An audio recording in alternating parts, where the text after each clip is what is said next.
तो एक बार फिर से मनीष कश्यप के साथ बहुत बड़ा धोखा किया गया है। एक देश और एक संविधान को कहने वाले लोगों ने एक बार फिर से मनीष कश्यप के साथ बहुत बड़ा धोखा किया है। आखिर सभी लोगों को राहत मिलती है और मनीष कश्यप की बारी जब आती है तो क्यों ऐसा हो जाता है, समझ में नहीं आता है। दोस्तों, क्या धोखा हुआ है, आज के इस वीडियो में इसी मुद्दा पर चर्चा करने वाले हैं। तो वीडियो में एंड तक जरूर बने रहिएगा कि आखिर किस प्रकार से मनीष कश्यप के साथ धोखा किया जा रहा है और मनीष कश्यप की जैसे तमाम लोगों को राहत मिल जाती है, और जब मनीष कश्यप की बारी आती है तो मनीष कश्यप के साथ धोखा किया जाता है और मनीष कश्यप को टॉर्चर किया जाता है। दोस्तों, सबसे पहले आपको बता दें कि मनीष कश्यप जिस प्रकार से पत्रकारिता करते थे उस प्रकार से किसी ने पत्रकारिता नहीं की, और यही आज उसका परिणाम निकला कि मनीष कश्यप को किसी भी तरीके से राहत नहीं दी जाती है, बल्कि उसे उलझाने की कोशिश की जाती है और उसे फंसाने की कोशिश की जाती है। दोस्तों, आपको पता होगा कि एक न्यूज़ वायर नाम के एक पत्रकार है, एक प्रिंट मीडिया है जो लगातार अपनी खबरें को प्रकाशित करता है, और एक बार उसके ऊपर केस दर्ज हो जाता है, और केस दर्ज होने के बाद उनके तमाम उपकरणों को जब्त कर लिया जाता है। उसके मैक, कैमरा, जितने भी चीज़ हैं सभी को जब्त कर लिया जाता है और उसे जेल में डाल दिया जाता है। और उसके बाद आज ऐसा दिन आया है कि उसके जितने भी समर्थक थे और जितने भी लोग थे वो अब फूट फूट करके रो रहे हैं कि हमारे देश के चौथे स्तंभ को इस प्रकार से दबाया जा रहा है, इस प्रकार से उसे परेशान किया जा रहा है। और कोर्ट ने भी आदेश दे दिया है कि न्यूज़ वायर के जितने भी उपकरण जब्त किए गए हैं, मोबाइल, कैमरा और माइक्स वगैरह जितने भी जब्त किए गए हैं, उन सभी को उसे वापस लौटा दिया जाए। अब सोचिए कि मनीष कश्यप के बारे में आप सोचिए कि जब मनीष कश्यप के तमाम उपकरणों को जब्त किया गया तो उसे वापस क्यों नहीं दिलाया गया, और उस वक्त उन लोगों का रोना क्यों नहीं आया जो आज न्यूज़ वायर के उपकरणों को जब्त होने को देख करके रो रहे हैं। इसका मतलब आप समझ रहे हैं कि मनीष कश्यप के साथ एक ऐसी साजिश की जा रही है जो साजिश सिर्फ मनीष कश्यप के ऊपर ही की जा सकती है और किसी के साथ नहीं। मनीष कश्यप अगर पत्रकार नहीं थे तो फिर मनीष कश्यप के उस न्यूज़ को क्यों टारगेट किया गया कि मनीष कश्यप ने न्यूज़ प्रसारित किया। मनीष कश्यप अगर पत्रकार नहीं थे तो फिर न्यूज़ का नाम क्यों दिया गया। मनीष कश्यप न्यूज़ प्रसारित किए जिससे कि दंगा फैला, ऐसा आरोप लगाया गया है। और मनीष कश्यप पत्रकार नहीं थे तो उसे कैसे रजिस्टर्ड किया गया, और जो रजिस्टर्ड किया उसके ऊपर पहले कार्रवाई क्यों नहीं की कि मनीष कश्यप तो पत्रकार नहीं है तो फिर आपने उसे रजिस्टर्ड कैसे कर दिया। ये तमाम तरह की प्रश्न है, और ये प्रश्न उन लोगों के लिए भी है जो आज न्यूज़ वायर के उपकरणों को वापस दिलाने के लिए रोना रो रहे हैं और मनीष कश्यप को राहत नहीं दिलाना चाहते हैं। अब सोचिए कि ये एक हमारे देश की ऐसी साजिश है जिस साजिश के तहत सिर्फ उन लोगों को टारगेट किया जा रहा है जो लोग देश में हो रहे भ्रष्टाचार को मिटाने की कोशिश करता है, देश में हो रहे दंगा को मिटाने की कोशिश करता है, और देश में हो रहे बेरोजगारी को दूर करने की कोशिश करता है।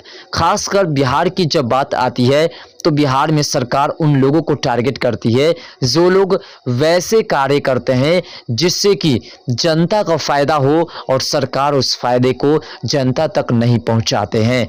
और इसीलिए मनीष कश्यप आवाज उठाया करते थे और मनीष कश्यप को दबाने की कोशिश की जा रही है। अब सोचिए कि एक बच्चे के लिए जितनी आवश्यक कॉपी, कलम, पेन, पेंसिल होते हैं उतनी ही आवश्यक किसी पत्रकार के लिए उसके माइक, कैमरा और मोबाइल्स होते हैं। अगर आप उसे जब्त कर लेते हैं तो उसका सारा हथियार खत्म हो जाता है और वह किसी भी तरीके से वीडियोस प्रसारित या किसी प्रकार की न्यूज़ प्रसारित नहीं कर सकते हैं, और अपनी सारी की सारी कमाई की जो जरिया उसकी बंद हो जाती है। आप सोचिए कि एक अगर आर्मी वाले की आप हथियार रख लेते हैं तो उस आर्मी वाले की वैल्यूएशन क्या रह जाएगी। वैसे ही एक पत्रकार की जब आप उपकरण रख लेते देते हैं तो उसकी कोई वैल्यूशन नहीं रह जाती है। ठीक है, उसने गलत वीडियो प्रसारित की तो गलत वीडियो प्रसारित करने के इंजाम में ही न्यूज़ वायर के भी तमाम उपकरण को जब्त किया गया था। तो जब उसके उपकरण को वापस किया जा सकता है तो फिर मनीष कश्यप के उपकरण को वापस क्यों नहीं किया जा सकता है?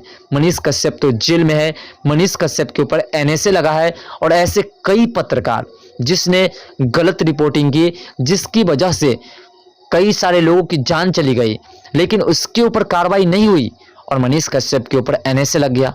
मनीष कश्यप देशद्रोही बन गया।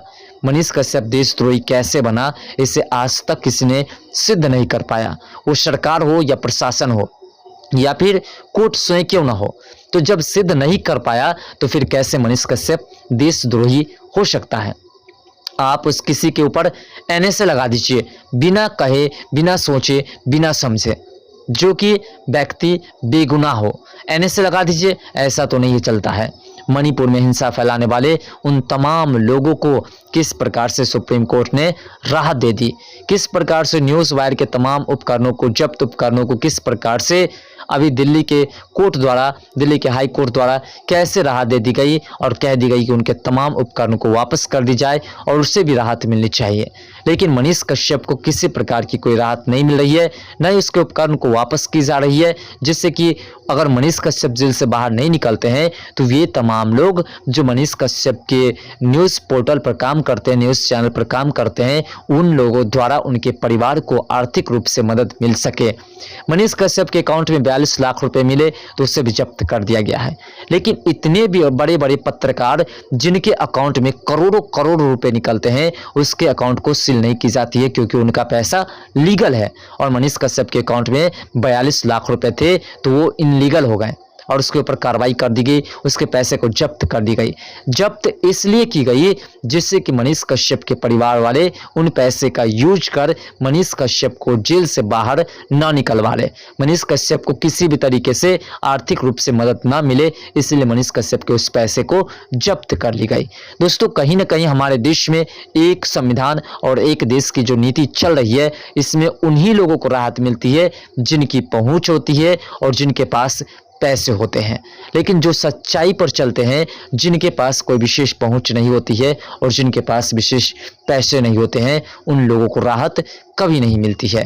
ऐसा तो अब स्पष्ट रूप से देखा जा रहा है क्योंकि सुप्रीम कोर्ट ने मनीष कश्यप के मामले में सिर्फ तारीख दी और तारीख देने के बाद यह कह दी कि आप हाई कोर्ट का दरवाज़ा खटखटाइए, हाई कोर्ट जाकर के आप राहत लीजिए। ठीक है, हाई कोर्ट ही मनीष कश्यप के केस को सुन सकता है, तो फिर मणिपुर में हिंसा फैलाने वाले, मणिपुर में जिस पत्रकार की वजह से कई सारे लोगों की जान चली गई, सैकड़ों में जानें चली गई, उन लोगों को राहत सुप्रीम कोर्ट दे दी। आखिर सोचिए ऐसा कैसे हो रहा है?